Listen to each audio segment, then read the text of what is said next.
ইসরায়েলের দৃষ্টি এবার সিরিয়া। সেখানে তারা সিরিয়া দখলে প্রবেশ করছে। সামনে বাধা হয়ে দাঁড়িয়েছে তুরস্ক, এরদোয়ান। পাশাপাশি বাংলাদেশে চারদিক থেকে ভারতীয় চাপ অব্যাহত। সীমান্তগুলি উত্তপ্ত হয়ে উঠছে, পুশিন চলছে এবং কয়েকটি সীমান্তে ভারী অস্ত্র মোতায়েন করছে ভারত। ভারত এই সরকারকে টালমাটাল করার নানান রকম ফায়দা নিচ্ছে। যখন এই সরকারের প্রথম যাত্রা চীনে হলো, তখন ভারতের ঘুম হারাম হয়ে গেল। কার্যত বাংলাদেশের সরকারি দল বিএনপি, বিরোধী দল জামাত। এতদিন আমরা মনে করেছিলাম দুটো দলের মধ্যে বোধহয় অনেক বড় বিরোধ লেগে গেছে, কিন্তু ভারতীয় কিছু গণমাধ্যম দাবি করেছে দুটো দল পরিকল্পিত গোপনে প্রেম করছে। সামনে দেখাচ্ছে এক, ভেতরে আরেক। এবং আমরা কি দেখছি সেই বিষয়গুলো, জামাত বিএনপির গোপন প্রেমের অনেক আদ্যপান্ত জানাবো আজকের ভিডিওতে। প্রথমে আমি বিদেশের খবর দিয়ে বাংলাদেশের খবরে চলে যাব। যারা বাংলাদেশের খবর দেখতে চান তারা একটু কষ্ট করে ওয়েট করবেন। চেষ্টা করবো এখন থেকে বাংলাদেশের খবর প্রতিদিন আপনাদের জানাবার জন্য। অনেকে আমাকে কমেন্ট করে বলেন যে ভাই বাংলাদেশের খবর দেন না কেন। মাসুম ভাই, আপনার ভিডিও প্রত্যেক দিনই দেখি, ধন্যবাদ ভাই। আসসালামু আলাইকুম, কেমন আছেন মাসুম ভাই? আমি মুর্শিদাবাদ থেকে বলছি। আমি অনেক আগে থেকে আপনার ভিডিও দেখি। জি, মামুন ভাই, মামুন খান, ধন্যবাদ আপনাকে, মুর্শিদাবাদের ভাই।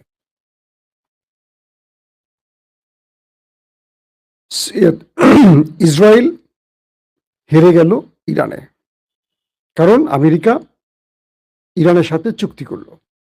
এই চুক্তিটি বাধা দেবার যত রকম চেষ্টা, ফলস ফ্ল্যাগ অপারেশন সব করলো ইসরায়েল।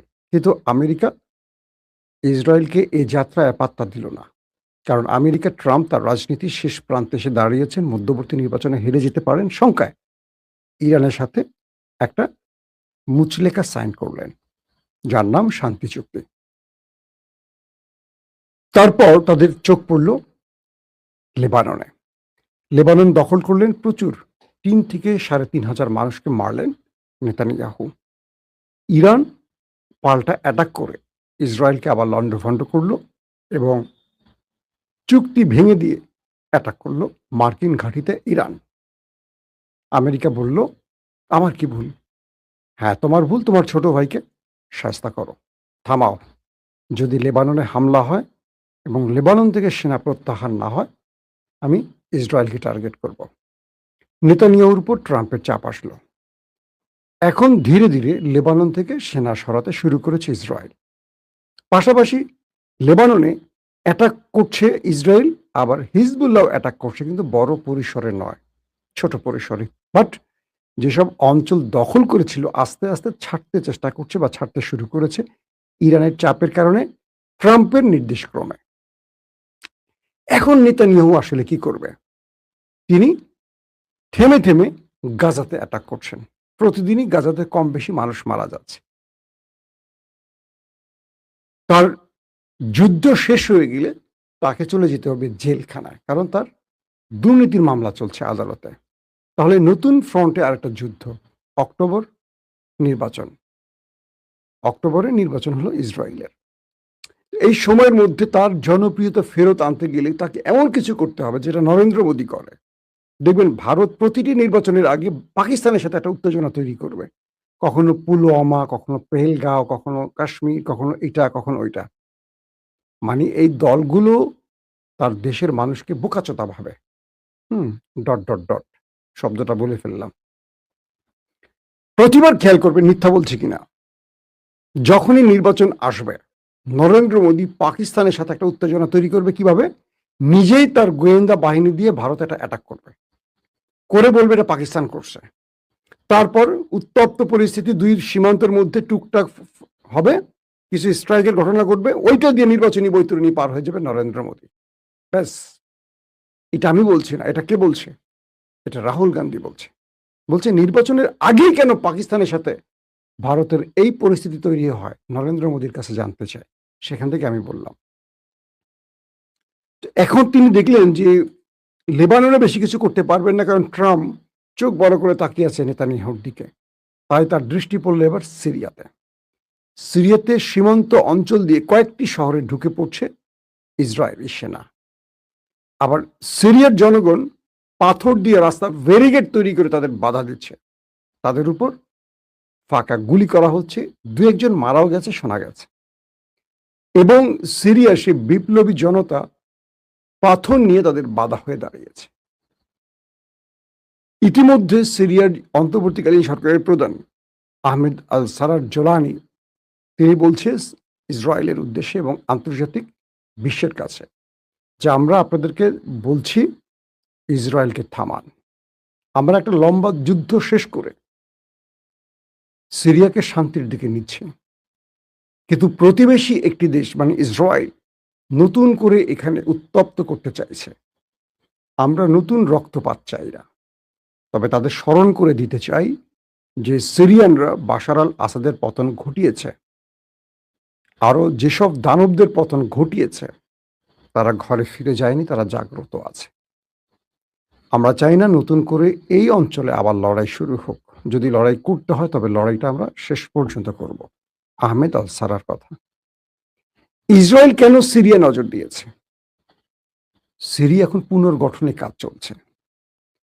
সিরিয়ার সাথে বা সিরিয়ার ভেতরে সবচেয়ে বড় পাওয়ারফুল যেই দেশটি এখন তার নাম হলো ইসরায়েল নয়, তার নাম হলো তুরস্ক। তুরস্ক এই দেশটির স্বাধীনতা এনে দিয়েছে বিশ্ব শক্তির সাথে লড়াই করে।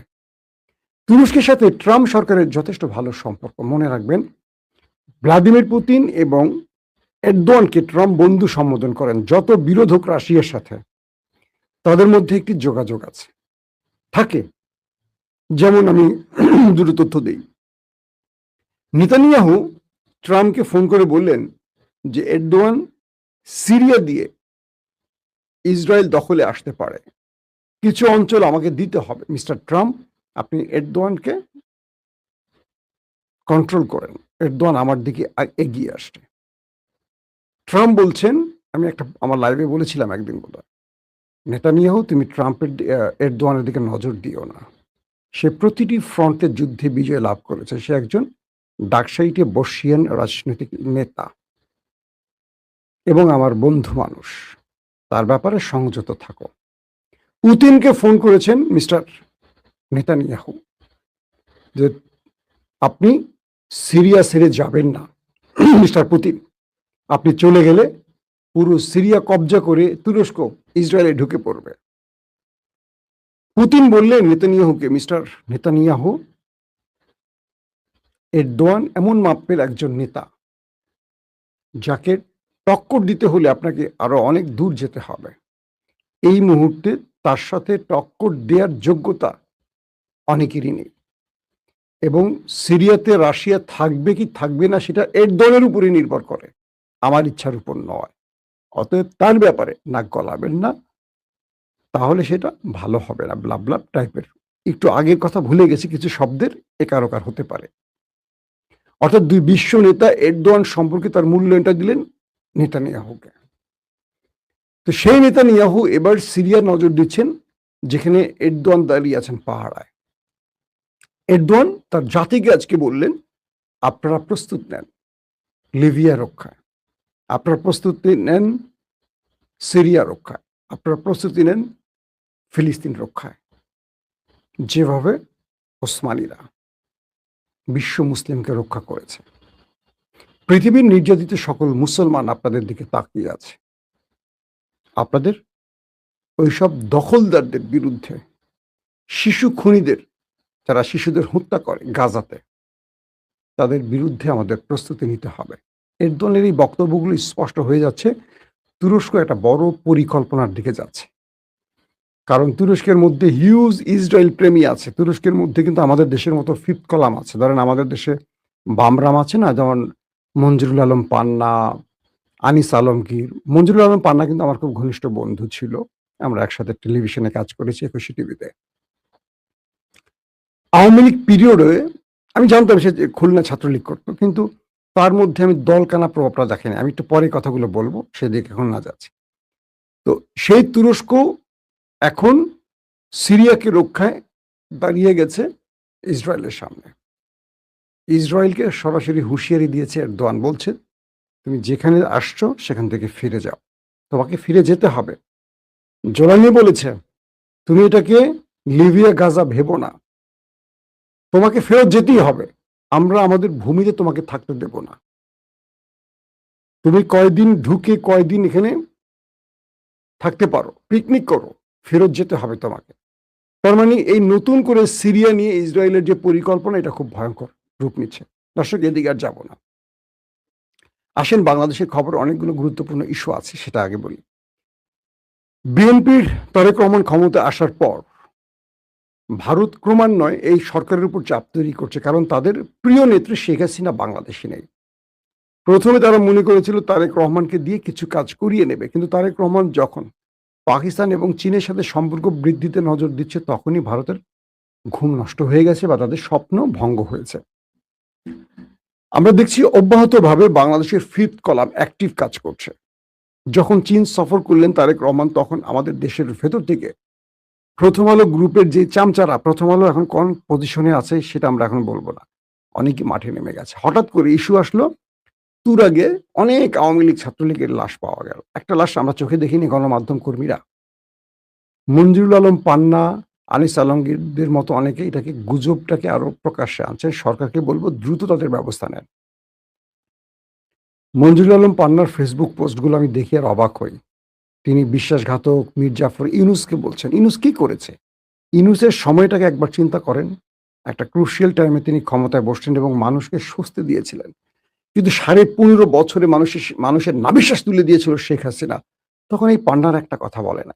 কখনো তার কোন বক্তব্যে, তার টেলিভিশন ইন্টারভিউতে, টক শোতে বা ফেসবুকে শেখ হাসিনাকে ফ্যাসিস্ট, স্বৈরাচার শব্দটি বলতে শুনি না। কিন্তু তিনি আবার ঘুরিয়ে পেঁচে বলে আমি জুলাইয়ের পক্ষে, আমি জুলাইয়ের পক্ষে।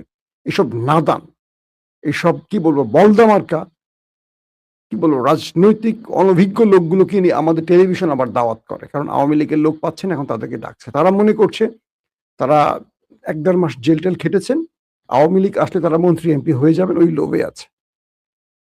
না, সম্ভব না, হতে পারবেন না। শেখ হাসিনা বাংলাদেশের রাজনীতি করবে, আপনারা মন্ত্রী হবেন সেই আশা থাকেন, আমরা আপনাদের জন্য দোয়া করি। কিন্তু আমার বন্ধু মানুষ হিসেবে আমি পান্নাকে বলবো, আপনাকে আমি খুব ভদ্র মানুষ হিসেবে জানি।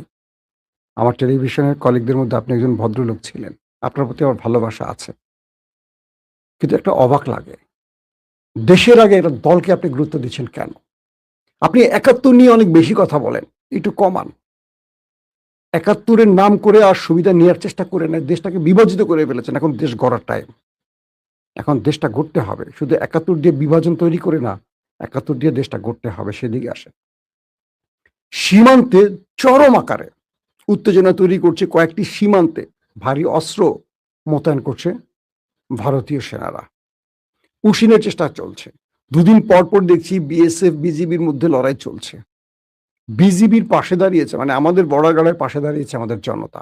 প্রত্যেকটি জায়গায় আমাদের বিজিবি সদস্যরা দেশপ্রেমে উদ্বুদ্ধ হয়ে তারা একটি বড় রাষ্ট্রকে বারবার সামনে গিয়ে বাধার দেয়াল তুলে দিচ্ছে, তাদেরকে পাল্টা হুমকি দিচ্ছে, তাদের থ্রেটের জবাব দিচ্ছে। গত 15.5 বছর এই দৃশ্যগুলো আমরা দেখিনি। সিলেট, দিনাজপুর, বিভিন্ন জায়গায়, রংপুর নিয়ে চলছে ভয়াবহ এক পরিকল্পনা। গাইবান্ধাতে সবচেয়ে বড় মন্দির, কি বলে, মূর্তি তৈরি করে তাদের একটা বড় প্ল্যান তৈরি করতে চায় তারা। বাংলাদেশের মধ্যে, যেখানে ভারতে এত বড় মন্দির নেই, কি বলে, মূর্তি নেই, ওপেন কেন একটা দেশে ওপেন মন্দির মূর্তি থাকবে কেন? আমাদের বাংলাদেশে কোন জেলায়, কোন থানায়, কোন গ্রামে হিন্দুদের মন্দির নেই? সব জায়গায় আছে। কিন্তু হঠাৎ করে এত বড় একটা মন্দির, মূর্তি বানাতে হবে কেন? এগুলো হলো পরিকল্পনার অংশ। কেন শেখ হাসিনা 15.5 বছরে বানান নাই কেন? শেখ হাসিনা তো আপনাদেরই দলের লোক, আপনাদেরই ধর্মের লোক, তাই না? শেখ হাসিনা তো ভারতীয় ধর্মের লোক। তার আমলে বানানে, হঠাৎ করে তারেক রহমানের সরকারের সময় বানাচ্ছেন কেন? এটা কিসের ইঙ্গিত আপনারা দিতে চান? আপনারা বড় রাষ্ট্র, আমরা ছোট রাষ্ট্র, সেজন্য অহংকার বেশি। শুভেন্দ্র, হেমন্ত, আসাম এবং পশ্চিমবঙ্গের 2, কি বলবো, কালপ্রিট মুখ্যমন্ত্রীকে বলছি। রাশিয়ার মতো দেশ ইউক্রেনে বিজয় পায়নি এখনো। হাজার হাজার সেনা হারিয়েছে রাশিয়া। পারমাণবিক কেন্দ্র আক্রান্ত হয়েছে, নিউক্লিয়ার প্রজেক্ট ধ্বংস হয়েছে, অনেক কিছু রাশিয়া হারিয়েছে, বলে নাই লজ্জায়। বাংলাদেশকে টাচ করার আগে চিন্তা করবেন, বাংলাদেশ একা না। এটা শেখ হাসিনা সরকার না, এটা তারেক রহমান সরকার। সো বুঝে শুনে আগাবেন। বাংলাদেশ আপনাদেরকে তোয়াক্কা করে না, ঘোড়ার আন্ডা দিয়েও তোয়াক্কা করে না, আপনার যে সেই হন না কেন। বাংলাদেশ তার বিজয়টা পেয়েছিল লড়াইয়ের মধ্য দিয়ে, এবং ভারত যে তৈরি হয়েছে সেখানেও বাংলাদেশের অবদান আছে। তখন হয়তো আমরা বাংলাদেশ ছিলাম না, কিন্তু ব্রিটিশ বিরোধী আন্দোলনে এই দেশের ভূমিকা অনেক ছিল, এবং মুসলিমদের অবদান সবচেয়ে বেশি ছিল, হিন্দুদের চেয়েও বেশি। আজকে যে ভারত আপনারা স্বপ্ন দেখছেন, এবং মুসলমানদেরকে ধরে ধরে প্রায় 2 মিলিয়ন 20 লক্ষ মুসলমানকে তারা তালিকা করে বাংলাদেশে ফেরত পাঠাতে চায়। চিন্তা করতে পারেন, এই দেশটা যারা স্বাধীন করেছে তাদেরকে তাড়িয়ে দেবে। এইটা কেমন ধর্ম? সনাতনী ধর্মের নাকি শান্তির ধর্ম? আমরা জানি, পড়েছি বই পুস্তকে। আমাদের এখন প্রশ্ন করতে ইচ্ছা করে না, এটা কেমন শান্তির ধর্ম? শুভেন্দ্রের মতো, নরেন্দ্রের মতো, অমিত শাহের মতো উগ্র ব্যক্তিরা রাষ্ট্র পরিচালনা করছেন। অবাক লাগে না? তারা আবার ইসলামকে ধর্মান্ধ বলে, জঙ্গি বলে, সন্ত্রাসী বলে। তাহলে ওদেরকে দেখলে কি বলতে হবে বলেন? আসেন, যে গল্পের জন্য বসে আছেন, নরেন্দ্র মোদী এতদিন বোঝার চেষ্টা করছিলেন, বা আওয়ামী লীগ অপেক্ষা ছিল, মঞ্জুরুল আলম পান্নারা, আনিস আলমগীর অপেক্ষা ছিল জামাত আর বিএনপির মধ্যে বিরোধ তৈরি হোক। দেখবেন এই লোকগুলি বিএনপিকে খোঁচায় না, জামাত আর ইউনূসকে খোঁচায়। তারা মনে, যাতে বিএনপি বুঝতে পারে এই লোকগুলি আমাদের লোক। দেখবেন চ্যানেল ওয়ানে সব বেছে বেছে আওয়ামী লীগগুলোকে আবার নিয়োগ দিয়েছে। আমাদের প্রিয় মামুন ভাই, মানে গিয়াসুদ্দিন আল মামুন ভাই, খুব ভালো মানুষ, উনি আমাকে খুব ভালোবাসেন, পছন্দ করেন, কারণ আমি একসময় কাজ করতাম তার টেলিভিশনে। তিনি খুবই যোগ্য একজন মানুষ। আমি জানি না কেন এটা হলো। তো মজার বিষয়টা হলো কি, বিএনপি এবং জামাত, তারা একটা মানে সরকার, একটা বিরোধী দল দেখানোর জন্য তাদের সোশ্যাল মিডিয়া অনেক ফাটাফাটি আছে। আর বিএনপি এর জামাতের কিছু লোক আছে, তারা এটাকে সিরিয়াস করে নিয়ে খুব লাফালাফি করে, কিন্তু ভেতরে একটা আন্ডারস্ট্যান্ডিং আছে। ধরো আমি ছোট একটা উদাহরণ দেই। আমাকে একজন বিশেষ লোক বলছে, ইসলামী ব্যাংক নিয়ে যখন আন্দোলন চলছে, তো জামাতের আমির তারেক রহমানের সাথে কথা বলছেন, একটা বিশেষ সূত্রের খবর, আমি কনফার্ম তথ্যটা দিচ্ছি না, আমার একটা বিশেষ সূত্র বলছেন, কতটুকু সত্য মিথ্যা আমি জানি না। তারেক রহমান বলছি একটু আন্দোলনটা বাড়ান, আমার উপর অনেক চাপ আছে, বুঝতে পারছেন? জামাত একটু আন্দোলন বাড়ায় দিচ্ছে, ওই ব্যক্তিকে সরায় দেওয়া হয়েছে। এই যে এটাকে বলে গোপন প্রেম। পার্লামেন্টে ডক্টর শফিক কি বললেন তারেক রহমানের চীন সফর পরে? তিনি বললেন যে আমরা বিরোধীদের স্বার্থে বিরোধিতা করতে চাই না, আমরা চাই সংসদে ওই কথাগুলো বলতে যেটা আপনি আর আমরা একটা দেশকে এগিয়ে নেওয়ার জন্য ভূমিকা রাখতে পারি। সংসদে 350 সদস্য, দেশটাকে নিয়ে আমরা বহুদূর যেতে পারি, সে স্বপ্নে যদি আমরা এক হতে পারি, আমরা এক। আপনি বিদেশ থেকে যে সিদ্ধান্তগুলো নেবেন জাতির কাছে প্রকাশ করবেন, আমরা আপনাকে সমর্থন জানাবো।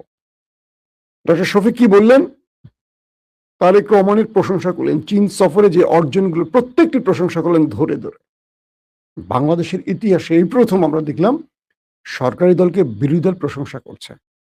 ভাই, ভারতের আর কি বলে ইন্ডিয়ার আর আমাদের আওয়ামী লীগের পেছন দিকে এখন গরম বাতাস ছোটা শুরু করছে। আয় হায়, এগুলো কি দেখতেছি? পার্লামেন্টে দেখবেন তারা কথা বলে, একজন আরেকজনকে কি সম্মান দিয়ে কথা বলে, হাসি উজ্জ্বল, মাঝে মাঝে একটু বিতর্ক তৈরি করে। আবার দেখেন আমাদের দুজন স্পিকার চমৎকার নিরপেক্ষ থেকে সেই খেলাটাকে কন্ট্রোল করছে। এগুলো দেখে হাসিনা আর ঘুমোতে পারছে না, পান্না ঘুমাতে পারছে না, আমার প্রিয় পান্না, আমার বন্ধু পান্না, আনিস আলমগীর, তিনি একসময় আমার আজকের কাগজের কলিগ, বড় ভাই, ঘুমাতে পারছে না। এরা ঘুমাতে না পারলে হাসিনা কি করে ঘুমাবে? আসলে বিষয়টা কি হচ্ছে? বিষয়টা হলো জামাত বিএনপিকে পুরোপুরি সহযোগিতা করবে। আমি আপনাদের আগে বলছি, জামাত হলো বিএনপির একটা ভ্যানগার্ড। জামাত তৈরিতে বা জামাতকে আজকের এই অবস্থানে আসার পেছনে বেগম জিয়া এবং জিয়াউর রহমানের অবদান সবচেয়ে বেশি। আবারও কোনোদিন বাংলাদেশে কোনো অশনি সংকেত আসলে, কোনো দানব ক্ষমতায় বসে গেলে জামাত বিএনপি এক টেবিলে আসবে। এদের মধ্যে একটা কাহিনী আছে ভিতরে, মনে রাখবেন, এরা দুই ভাই ভাই। হ্যাঁ, একটা ভাই, ধরেন বিএনপি বড় ভাই, জামাত হলো ছোট ভাই। আপনারা সোশ্যাল মিডিয়া যত আওয়াজ দেখেন, এগুলো হলো রাজনৈতিক খেলা। ভেতরে এরা এক টেবিলে। পার্লামেন্ট শুধু নয়, ভারত ইস্যুতে তারেক রহমানের প্রত্যেকটা সিদ্ধান্তকে জামাত অ্যাপ্রিসিয়েট করছে, ধন্যবাদ দিচ্ছে। চীন সফর, পাকিস্তান, মালয়েশিয়া সফর, এবং পাকিস্তানের সাথে যেই আলাপ চলছে, আজকেও তারেক রহমানের নিরাপত্তা অ্যাডভাইজার পাকিস্তানের অ্যাম্বাসেডরের সাথে বৈঠক করেছেন। অনেকগুলো খেলা চলছে। যখন বাংলাদেশ ইস্যুতে ভারত চাপ তৈরি করছে, তখন বাংলাদেশ চীন পাকিস্তানের সাথে সম্পর্ক বৃদ্ধি করছে এবং এ কাজে ডক্টর শফিক তারেক রহমানকে যথেষ্ট সহযোগিতা করছেন, সাহস দিচ্ছেন যে আমরা একসাথে আছি। আওয়ামী লীগ এবং ভারতের টার্গেট ছিল যে দুটো দলকে বিরোধ তৈরি করে আমরা ঢুকে পড়বো, কিন্তু যতই আপনারা দেখছেন বাইরে আলোচনায় বিরোধ এটা সেটা হাবিজাবি, কিন্তু ভিতরে তারা এক, তাদের লক্ষ্য একটা জায়গায়। তারেক রহমান যতদিন আছেন আওয়ামী লীগকে দেশে রাজনীতি করতে দেবে না। হ্যাঁ, ছিটে ফুট আওয়ামী লীগ থাকবে, এটাই একটা বিউটি, রাজনীতির মজা। হাসিনা এই দেশে ঢুকতে পারবেন না, হাসিনার বিচার হবে, প্রত্যেকটা খুনির বিচার হবে। লিখে রাখেন, যারা জুলাইতে অজস্র মানুষের বুক খালি, মায়ের বুক খালি করেছে, যারা গুম খুনের নামে মানুষ হত্যা করেছে। আমরা অনেক কিছু দেখছি, তারেক রহমানকে গালাগাল দিচ্ছি, অনেক কিছুর হিসেব আছে ভাই, সময় লাগে। একটা সরকার বসছে, পুরো আওয়ামী লীগ সেট আপের মধ্যে এখনো বিএনপি আছে, আবার বিএনপি সেই মানের যোগ্য লোক খুঁজে পাচ্ছেন না, অথবা বিএনপির তারেক রহমান ছাড়া বাকি যারা আছে এরা হচ্ছে বিক্রি হওয়া, অনেকে বিক্রি হওয়া। বিএনপির ত্যাগী নেতাদের মূল্যায়ন করছে না, কিন্তু আওয়ামী লীগ টাকা দিয়ে গুরুত্বপূর্ণ পদ পেয়ে যাচ্ছে, থানা পেয়ে যাচ্ছে, বড় বড় জায়গায় পুলিশ দায়িত্ব বসে যাচ্ছে, মানে কি বলবো, আমাদের আমলা বসে যাচ্ছে টাকা দিয়ে। কিন্তু বিএনপির ত্যাগী নেতারা দূরে দূরে আছে। আমাকে অনেক সচিব ফোন দিয়ে বলে, ভাই এত বছর আমরা সাফার করলাম, বিএনপি ক্ষমতা আসলো, খুঁজে খুঁজে আওয়ামী লীগের লোককে দেখি ভালো জায়গায় বসে যাচ্ছে, কারণ হাসিনার আমলে অডিল টাকা কামাই করছে, আর এই টাকাগুলো এখন ভালো জায়গায় দিচ্ছে, ভালো জায়গায় পোস্টিং হচ্ছে। জনাব তারেক রহমান, আপনি এই জায়গায় নজর দেবেন, কারণ এভাবেই গত সময়ে বিএনপি বড় ফল্ট করছে। আমার এখন একটা কথা মনে আছে, বেগম জি একদম 1-to-1 বৈঠকে আমাকে বলছিলেন গুলশানে, যখন লগি বৈঠা নিয়ে আন্দোলন শুরু হয়, বেগম খালেদা জিয়া তিনি আইজিপিকে ফোন দিয়েছিলেন, বিডিআর প্রধান শাকিলকে ফোন দিয়েছিলেন, তারা দুজন খালেদা জিয়ার কথা ঠিক মতো শোনে নাই। আমার নিজের কানে এই কথাটা শোনা, খালেদা জিয়া আমাকে বলছিলেন একটা বিশেষ কাজে তিনি আমাকে ডেকেছিলেন, আমাকে ডাকতেন মাঝে মাঝে। তো আমাকে এই সময় আমি তাকে প্রশ্ন করছিলাম, বলছেন যে জামাতের যে লগি বৈঠক দিয়ে হামলা হয় পল্টনে, তখন খালেদা জিয়া তথ্য পেয়ে পুলিশ প্রধান এবং বিডিআর প্রধানকে ফোন দিয়েছিলেন, তারা এসে নীরব ভূমিকা পালন করেছে।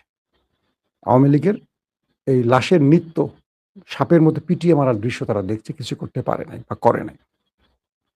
এটার মূল কারণ হলো বিএনপির ভেতরে বিএনপির লোকগুলি টাকার জন্য আওয়ামী লীগকে গুরুত্বপূর্ণ পদে বসায়, আর নিজেদের সাফার মানে নিজেদের লোকগুলোকে বসায় না। এটা বিএনপির সবচেয়ে বড় রোগ, কিন্তু আওয়ামী লীগ এটা করে না। আওয়ামী লীগ খুঁজে খুঁজে 14 গোষ্ঠীর ঠিকানা, লাগলে 48 গোষ্ঠীর ঠিকানা নিয়ে আগে আওয়ামী লীগ কনফার্ম করে সেই পদে লোক সেট করছে।